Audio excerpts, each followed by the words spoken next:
Meu pai me suspendeu até eu pedir desculpas à minha irmã. Aceitei e fui embora. Na manhã seguinte, ela chegou sorrindo, pronta para saborear minha humilhação até ver minha mesa vazia e a carta de demissão. O advogado da empresa entrou correndo, pálido. Me diga que você não postou isso. Quando vi minha irmã sendo escoltada pela segurança, os saltos dela nem tocaram no botão do elevador. 2 seguranças a seguravam pelos braços antes de ela dar 3 passos, enquanto o homem da prancheta pedia desculpas o tempo todo, como se só ele devesse se envergonhar. 6 horas antes, Madison entrou ali esperando me ver apagada. Nada disso importaria. Para entender como a empresa de logística que meu pai começou com 3 caminhões e um escritório alugado em Ohio, terminou com auditores federais na sala do conselho e seguranças escoltando sua filha favorita passando pelas máquinas de venda automática. Volte 3 semanas até a primeira fatura que não conferia. Cuidava das operações diárias da Hayes Freight Solutions há 6 anos, desde que recusei um emprego na área de cadeia de suprimentos em Chicago, que pagava melhor para atender ao pedido do meu pai de voltar por 1 ano e ajudá-lo a reestruturar o setor de despacho. Esse ano virou 6. Mantive a folha de pagamento funcionando durante 3 emergências diferentes. Resolvi 2 processos de fornecedores sem precisar ir ao tribunal e implementei uma conversão de software que metade do armazém ainda reclamava, mas que, em 2 anos desde então, já tinha nos economizado $400 mil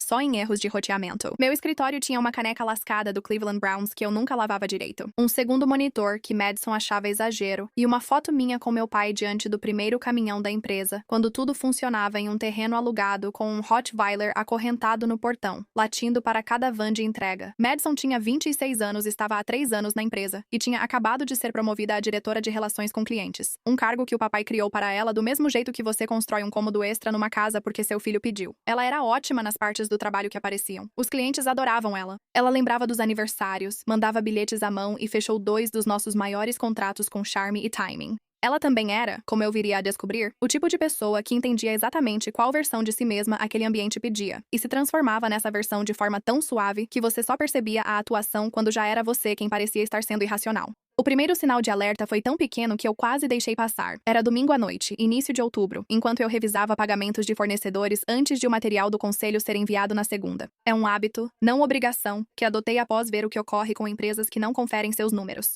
Um item na planilha me chamou a atenção. Northline Support Services, $11.200, classificado como consultoria de relações com clientes. Não reconhecia o nome, sendo eu quem criou o banco de fornecedores 2 anos antes. Disse para mim mesma que provavelmente era um subcontratado que a Madison tinha contratado para um dos jantares de clientes dela. Algo pequeno, algo que eu simplesmente nunca tinha tido motivo para ver antes. Anotei no celular e fui dormir sem investigar mais, como quem desvia de uma rachadura na calçada por achar exagero parar para olhar. Na segunda de manhã perguntei sobre isso enquanto tomávamos café como quem fala com a irmã. Relaxa, ela disse, sem tirar os olhos do celular. É para a conta do Martel, presentes para clientes e consultoria de relacionamento. Vou te mandar os recibos, mas nunca chegaram. Achei que ela tinha esquecido, afinal todos esquecem às vezes. O segundo alerta surgiu 9 dias depois, sendo diferente. Um erro frio e específico, não algo vago. Ao gerar um relatório de atraso de remessa para o conselho, vi uma aprovação de pagamento com minha assinatura digital registrada na quinta-feira às 23h47. Nesse horário, eu já estava dormindo. Lembro do momento em que meu estômago gelou, pois realmente disse não sozinha no escritório como se pudesse desfazer o que via na tela. Puxei os logs de acesso que insisti para implementar na nova plataforma 2 anos antes, apesar das objeções do meu pai sobre o custo e das reclamações da Madison sobre a visibilidade. O login veio do laptop dela. Pensei que devia haver uma explicação.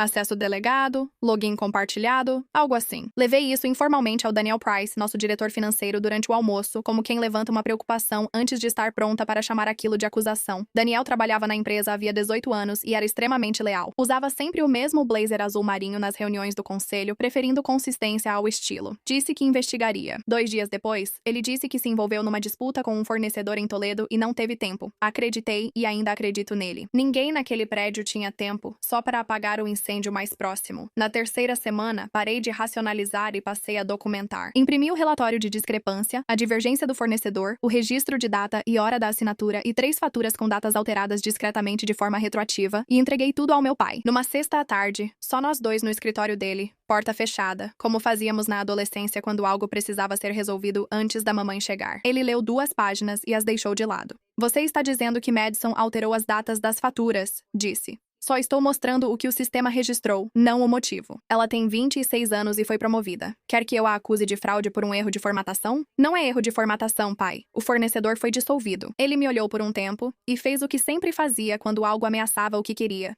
Não discutia o fato, mas sim meu tom. Você sempre foi dura com ela, ele disse. Pega mais leve.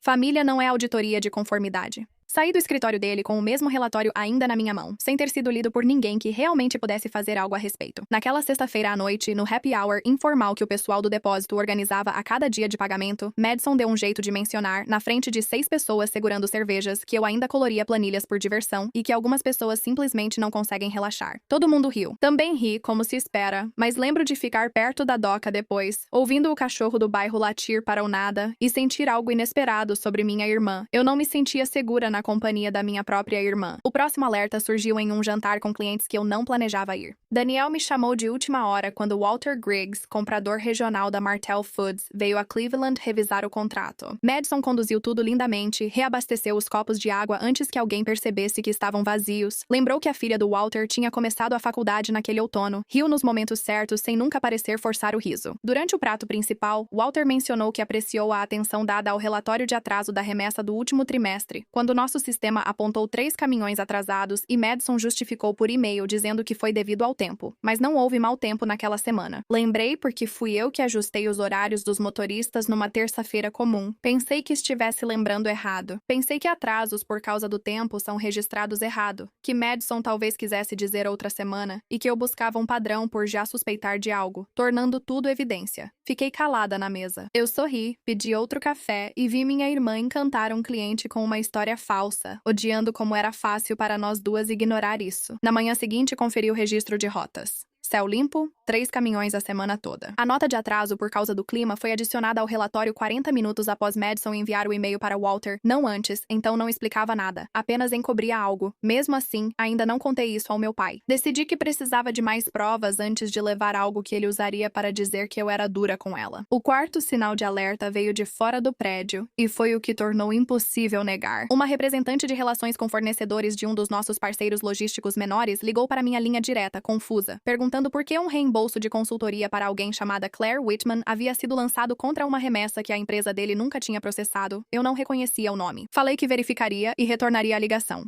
Fiquei quieta por quase 1 minuto antes de abrir o registro de atividades verificado por Hash, que só eu e o gerente de TI tínhamos motivo para consultar, já que eu era seu contato de emergência, e ele confiava tanto em mim que nunca perguntava por quê. 3 faturas, todas editadas após o envio e enviadas pelas credenciais da Madison, indicavam uma conta de fornecedor cujo contato cadastrado era Claire Whitman. Redigi um e-mail ao advogado de compliance externo às 2 da manhã, mas apaguei 2 vezes. Falei para mim mesma que protegia meu pai de uma decisão para a qual ele não estava pronto. O que eu estava realmente fazendo era torcendo, mais uma vez, para que existisse uma versão disso em que minha irmã não tivesse feito o que os dados diziam que ela fez. Confrontei minha irmã na garagem na noite seguinte, com meu carro ligado e os saltos dela ecoando enquanto se aproximava com as chaves. Eu disse: "Eu sei sobre a Northline e Claire Whitman." Ela fez uma expressão complicada. Surpresa, depois algo frio por baixo, sumindo quase tão rápido quanto veio. "Está fuçando minhas contas?" "Estou trabalhando." "Seu trabalho é operações, Ethan, não me espionar, então explica a assinatura." Ela se aproximou e por um instante pensei que contaria a verdade.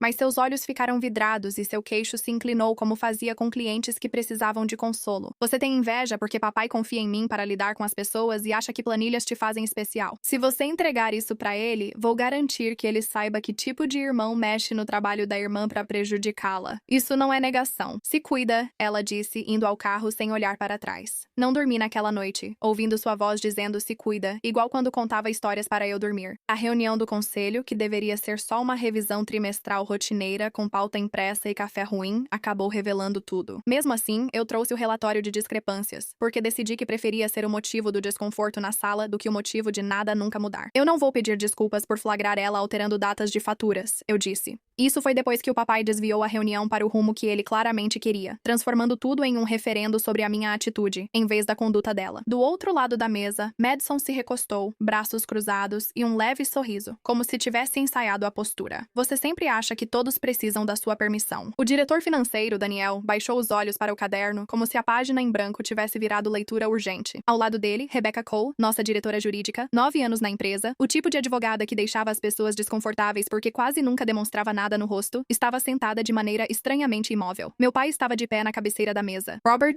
Hayes nunca precisou gritar para controlar a sala. Usava a história da empresa como arma sempre que alguém complicava. Você vai para casa, ele disse. Você vai refletir sobre seu tom e, ao voltar, pedirá desculpas à sua irmã diante da liderança. O silêncio dominou a mesa. Olhei para Madison, que parecia divertida, e para meu pai, confiante no que dizia. Aquela certeza particular de um homem que nunca precisou descobrir o que acontece quando está errado. Fiz um único aceno de cabeça. Tudo bem, eu disse, nada mais. Voltei ao escritório, não empacotei nada e saí só com a bolsa do laptop. Ninguém me parou. A maioria dos funcionários já via o conflito familiar de Hayes como mau tempo. Ruim, às vezes violento, melhor enfrentado ficando em casa. Não fui pensar no meu tom, fui direto à minha advogada. Às 7h12 da manhã seguinte, Madison chegou cedo com um café que alguém trouxe para ela. Saltos creme batiam no chão do escritório com a energia de quem está ansiosa. Ela foi até meu escritório, sorrindo por 2 segundos. Minha mesa estava vazia. A foto e as pastas sumiram. O segundo monitor de que ela zombava desapareceu. Só restava uma folha de papel timbrado da empresa, centralizada na superfície polida. Minha carta de demissão, para que a ironia fosse visível desde a porta. Meu pai entrou atrás dela, ainda no celular. O que foi? Perguntou sem levantar os olhos. Madison não respondeu, ainda olhando a mesa vazia. Rebecca Cole saiu do elevador quase correndo, ofegante, apertando o celular com tanta força que os nós dos dedos estavam brancos. Robert, ela disse, me diga que você não postou. Meu pai franziu a testa. Postar o quê? Rebecca olhou pela parede de vidro da sala de reuniões. Eu já estava lá com Daniel Price, 2 conselheiros independentes e uma auditora forense que pedia a presidente do conselho na noite anterior. O sorriso do meu pai sumiu. Talvez pela primeira vez na vida, meu pai não entrou em uma sala no próprio prédio como se controlasse o ar ali dentro. Ele entrou devagar, analisando os rostos e os assentos como quem observa um campo de batalha perdido. Daniel estava na outra ponta, com uma pasta à frente. Rebecca estava perto da porta, mão na têmpora. Madison entrou atrás do papai, a confiança diminuindo, olhando da cadeira vazia para mim. Eu não gritei antes e também não gritei agora. Antes que perguntem, minha demissão é imediata. Deixo também o cargo de chefe de operações, a autorização de assinatura na conta central de fornecedores e a administração da plataforma de roteamento. O maxilar do meu pai se contraiu. Você não pode sabotar a empresa só porque está magoada. Não sabotei nada. Segui a cláusula de transição do meu contrato, que a Rebecca redigiu. Rebecca mudou de expressão. Meu pai a encarou. Do que ela fala? Deslizei o contrato pela mesa. Seção 8. Se minhas funções forem muito limitadas por conflito interno sem solução, posso me demitir imediatamente. Sou obrigada a avisar o conselho sobre qualquer risco de conformidade do meu cargo. Madison riu brevemente, sem humor. Risco de conformidade? Isso é dramático. Até pra você. Daniel abriu a pasta à sua frente e falou sem levantar os olhos. Não é dramático. A temperatura na sala mudou imediatamente. Daniel foi cauteloso, previsível e extremamente avesso a exageros por 18 anos.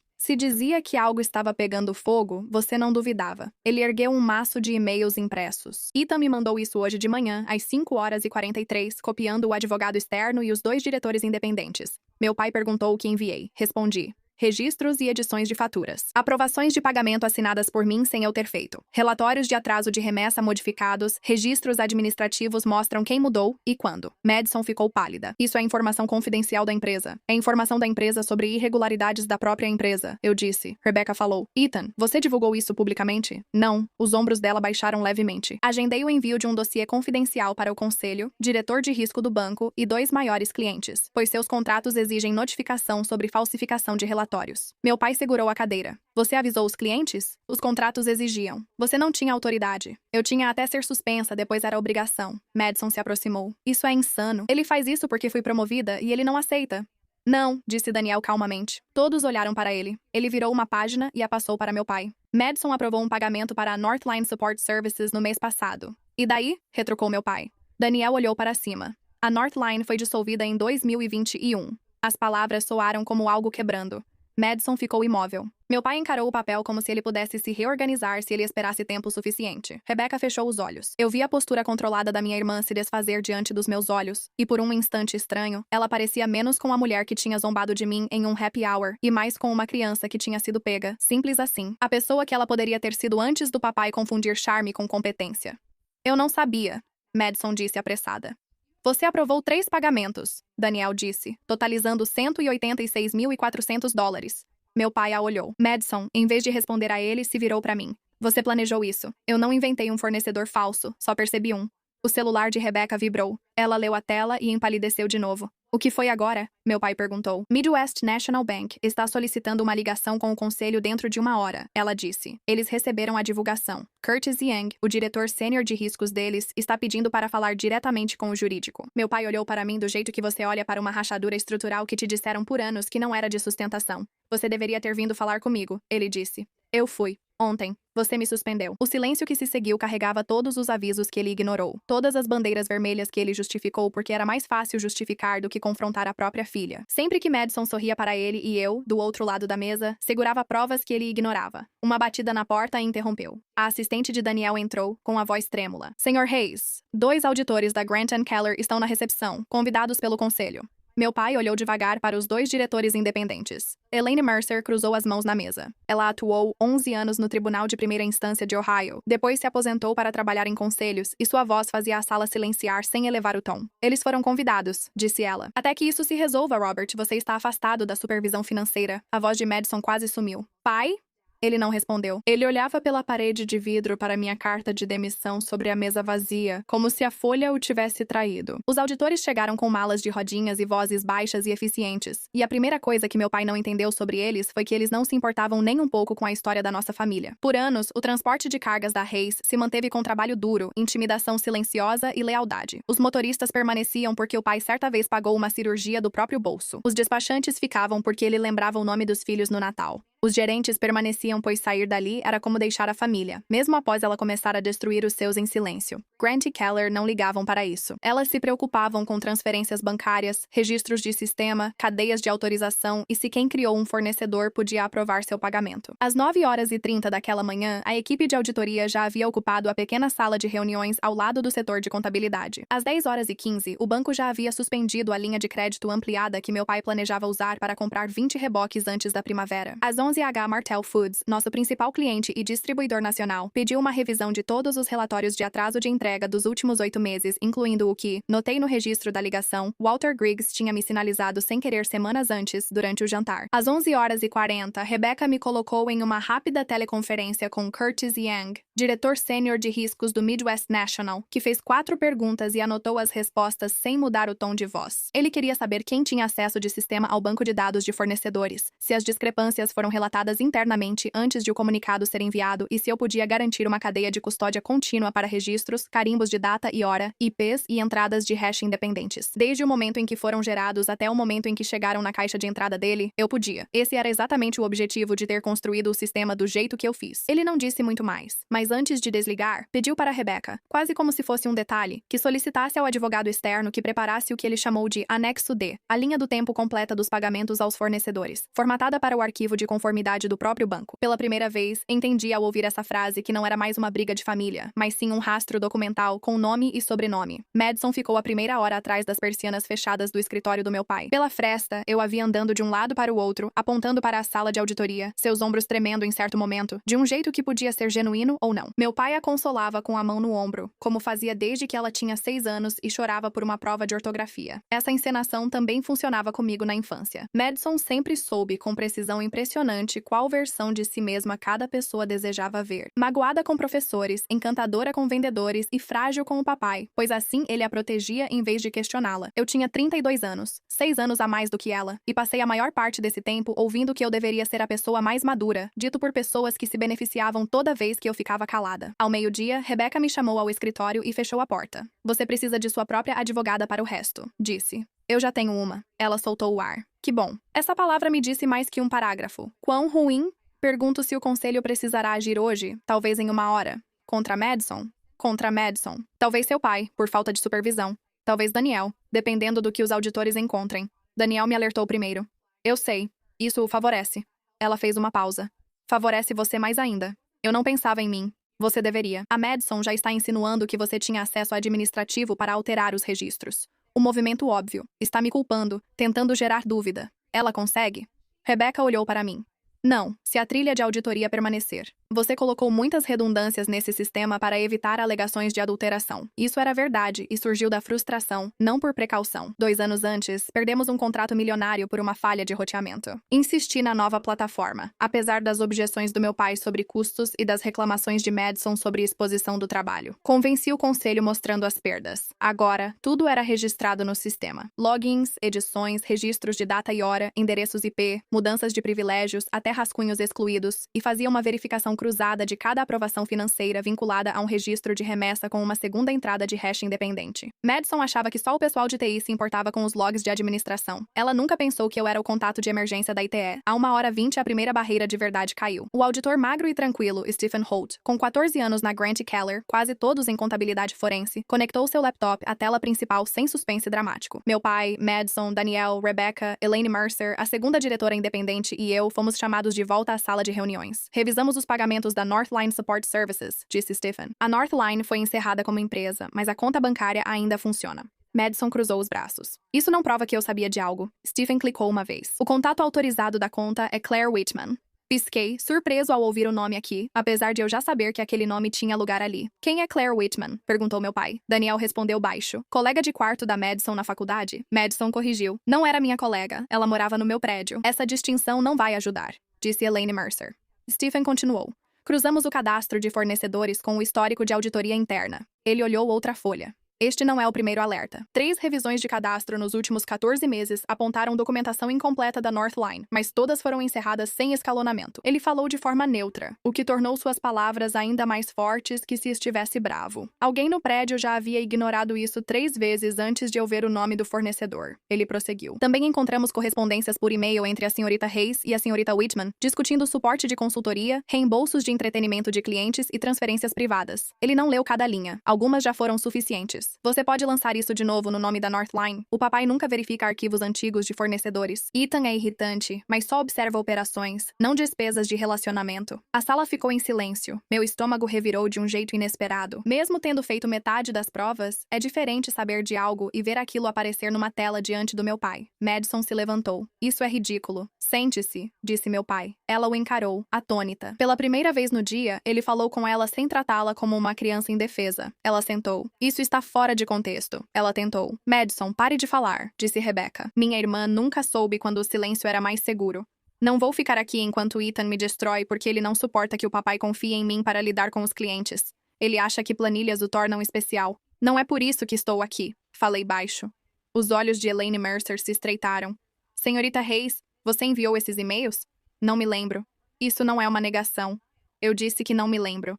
Stephen clicou de novo. Recuperamos um rascunho excluído do seu laptop da empresa, endereçado ao meu pai, com data e hora das 18h48 da noite anterior, após minha suspensão e antes de eu pedir demissão. Pai, Ethan está ficando instável. Ele ameaça ir ao conselho se eu não obedecer. Acho que devemos remover seu acesso antes que prejudique a empresa. Ninguém falou por um longo momento. Não a ameacei. Liguei ou enviei e-mail. Saí do prédio às 4h22 e fui direto ao advogado, como disse a eles. Ela escreveu aquele e-mail porque já sabia, de alguma forma, que eu tinha algo e decidiu que a maneira mais rápida de sobreviver seria me transformar no perigo da sala antes que alguém pudesse vê-la como tal. Meu pai leu o rascunho 2 vezes. As mãos dele se fecharam em punhos. Não por mim, mas pela humilhação de ver que a filha o manipulava diante de todos há meses. E ele permitiu. Você escreveu isso ontem? Ele perguntou. Eu estava com medo. De quê? Dele?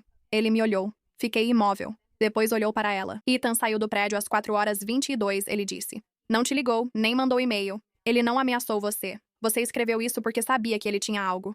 O rosto dela se contorceu. Você sempre faz isso. Fazer o quê? Fingir que está do meu lado até a coisa apertar e aí se importar mais com a empresa do que comigo. Por um instante, ele pareceu magoado e percebi que Madison passou anos confundindo o favoritismo dele com o controle. Talvez ela já tivesse chegado ao limite havia muito tempo, mas Hayes Freight era uma máquina, e meu pai entendia mais de máquinas do que de pessoas. Ele amava seus filhos. Mesmo que custasse algo, ele cortaria qualquer peça que ameaçasse a estrutura. Elaine Mercer foi a primeira a falar. O conselho está colocando Madison Hayes em afastamento administrativo, com efeito imediato, enquanto uma investigação completa é conduzida. O acesso dela ao sistema está revogado a partir de agora. Robert, você deixará de ter autoridade financeira unilateral até o fim da auditoria. Meu pai não se opôs, Madison não. Você não pode, esta é a empresa da minha família. É uma corporação, disse Elaine sem emoção. Tem estatuto, credores, contratos e diretores. Seu sobrenome não é escudo. Pai, disse Madison, diga algo. Ele parecia exausto. Entregue o laptop para eles. Não, Madison, disse Rebecca. Eu disse não. 2 seguranças apareceram na porta. Não eram intimidadoras, só pessoas comuns.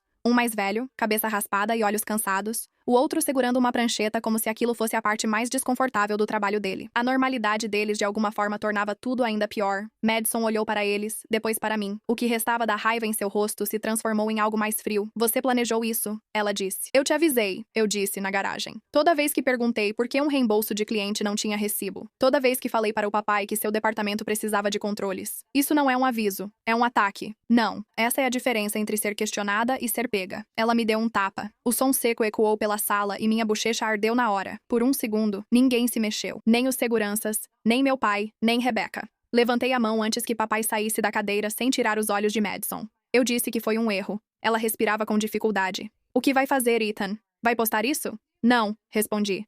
As câmeras farão o trabalho. Ela olhou para o teto. Madison, você precisa ir, disse Rebecca, em tom baixo e definitivo. Os seguranças a levaram. Desta vez, ela não chorou. Ela atravessou o escritório de queixo erguido como se encenasse dignidade para uma plateia. Passou por funcionários fingindo checar monitores e pela porta do depósito de carga aberta, sentindo o cheiro de diesel e ar frio. Ninguém parou de trabalhar, mas também não desviou totalmente o olhar. Minhas mãos tremiam sem parar depois que ela se foi. Nem notei quando começou. Sentei-me à mesa e pressionei a mão no vidro frio para sentir firmeza, esperando quase 1 minuto até meu coração acalmar e parar de pulsar tão forte nos meus ouvidos. Rebecca passou uma garrafa de água para mim em silêncio. Não bebi, só segurei para ocupar as mãos, que tremiam. Através da parede de vidro, observei Stephen Holt fechando silenciosamente seu laptop, despreocupado, já passando para a próxima tarefa de uma lista que não tinha nada a ver com o fato de que ele acabara de assistir uma família se desfazer em tempo real. Essa foi a parte mais estranha de todo o dia, como tudo parecia comum para todos que estavam ali apenas cumprindo seu trabalho. Para eles, era só uma terça-feira. Para mim, foi o exato momento em que os últimos 6 anos deixaram de fazer sentido como qualquer coisa além de um aviso que eu ignorei. Após Madison sair, meu pai sentou-se parecendo ter envelhecido 10 anos em 40 minutos. Ficamos em silêncio. Ethan, disse ele, eu já sabia o que viria antes de ouvir. Preciso que você fique até tudo se estabilizar. Podemos discutir cargo, salário, o que quiser. Você conhece os sistemas e clientes. Se sair agora, as pessoas vão entrar em pânico. Não foi um pedido de desculpas. Um negócio exige firmeza e desculpas. Toquei a bochecha onde Madison bateu. Fui suspenso por não pedir desculpas por falar a verdade. Tentava unir a família. Você queria Madison confortável. Ele não respondeu. Levantei e entreguei ao conselho um memorando de transição. Listas de contatos, notas de risco de fornecedores, prazos de contratos e instruções de acesso ao sistema para meu substituto. Você não é facilmente substituível. Por isso você devia ter me ouvido há 3 semanas quando falei que nenhuma empresa deve depender de uma pessoa só. Naquele dia, ele me olhou de verdade, como quem confia totalmente em algo. Você não percebeu que isso tinha um peso. Sinto muito, disse ele, em voz baixa. Baixa demais para o peso de todos aqueles anos. Eu queria que as palavras tivessem mais impacto do que tiveram. Em vez disso, elas chegaram silenciosamente, ocuparam menos espaço do que eu esperava e se acomodaram em algum lugar pequeno. Eu acredito em você, eu disse, mas ainda assim vou embora. Os olhos dele ficaram vermelhos. Para onde você vai? A Martell Foods me ofereceu um contrato de consultoria hoje de manhã. Daniel levantou a cabeça. Nosso cliente, disse meu pai. Ex-cliente ou atual, depende desta semana. Vai trabalhar para eles? Vou ajudá-los a descobrir o quanto a Hayes Freight registrou incorretamente os embarques deles. Depois veremos.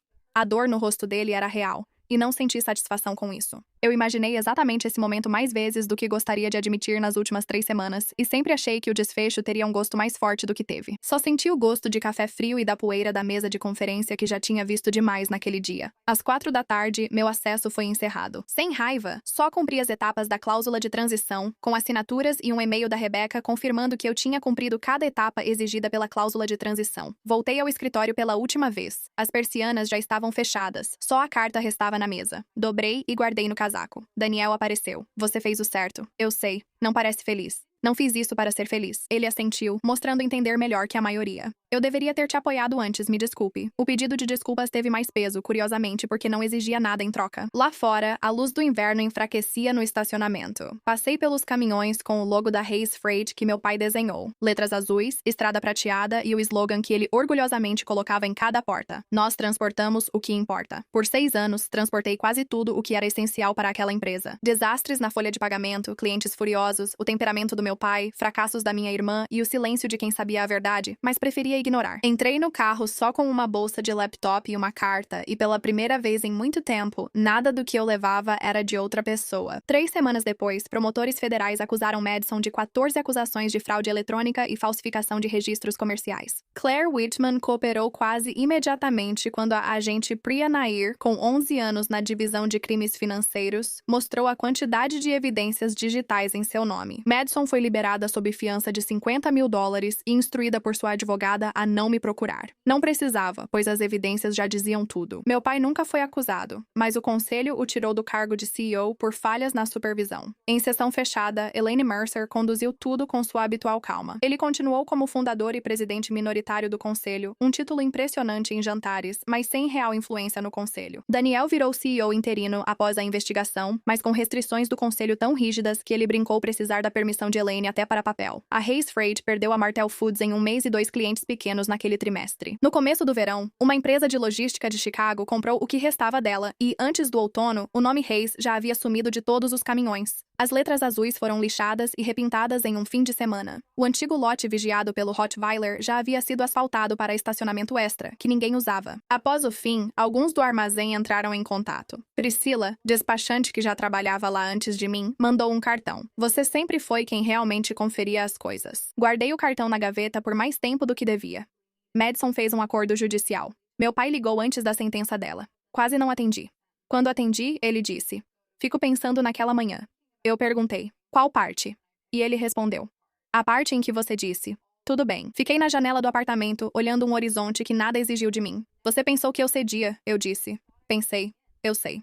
Ele respirou devagar do outro lado da linha. "Te ensinei a ficar calma sob pressão." Ensinou. Não sabia que tinha aprendido tão bem. Foi o mais perto que qualquer uma de nós chegou de rir durante toda aquela ligação. "Estou orgulhoso de você," ele disse depois de um tempo. Houve uma época na minha vida em que essas 4 palavras teriam mudado toda a minha semana. Agora elas chegavam silenciosas e ocupavam bem menos espaço. Agradeci sinceramente e desliguei, sabendo que isso não mudava onde eu estava. Madison pegou 18 meses na prisão federal e uma ordem de restituição que talvez pague até os 40 anos. Não me olhou no tribunal. Meu pai sentou 2 fileiras à frente, ombros caídos, mãos entrelaçadas como quem reza por algo em que havia deixado de acreditar anos atrás. Ao final, virou-se como se fosse dizer algo. Eu lhe dei um único aceno de cabeça, o mesmo que dei no dia em que ele me suspendeu, e saí. Não porque eu o odiasse, não porque eu tivesse conquistado algo que valesse a pena comemorar, mas porque uma porta não precisa ser batida para permanecer fechada. 1 ano depois, eu era diretora de integridade operacional na Martell Foods, cargo que parecia inventado até ver minhas reuniões, onde criávamos sistemas para tornar a desonestidade cara e tornar a verdade fácil de encontrar. Numa tarde, uma analista júnior apareceu à minha porta com uma pasta, dizendo que achou algo estranho nos relatórios das transportadoras, mas provavelmente não era nada. Olhei do monitor e respondi que nunca é nada até verificarmos. Ela suspirou aliviada e me deu a pasta. Atrás dela, pela parede de vidro do meu escritório, via mesas alinhadas, telefones tocando e pessoas trabalhando para manter a empresa funcionando, sem fingir serem uma família. Levamos 2 horas para confirmar o que o instinto dela já sabia. Uma transportadora contratada regionalmente cobrava em dobro de 2 centros de distribuição pelas mesmas cargas, discretamente por quase 1 ano. Ainda assim, foi menos grave que o feito pela Northline. Pequeno o suficiente para que uma pessoa menos cuidadosa nunca teria percebido, e pequeno o suficiente para que, 1 ano antes, eu talvez fosse o tipo de pessoa que deixaria passar em vez de começar outra briga. Mas eu não era mais assim. Às 5, tudo já estava documentado, com data e hora, e enviado ao jurídico como deveria ter sido. Isso me agradava. Famílias podiam ser extraordinárias, podiam se tornar o único lugar onde dizer a verdade era tratado como se fosse o crime. Às 17h30, desliguei o computador e vi uma mensagem de voz do meu pai. A voz dele parecia mais velha do que eu lembrava, mais suave que o esperado. "Ethan, sem pressa. Só queria saber como você está. Ligue quando puder." Salvei a mensagem em vez de apagá-la, o máximo que eu me dispus a fazer naquele dia. Do lado de fora, a noite cheirava a chuva no asfalto, e o trânsito seguia firme para onde todos iam. Pela primeira vez em 6 anos, ninguém mais esperava que eu pedisse desculpas por falar a verdade.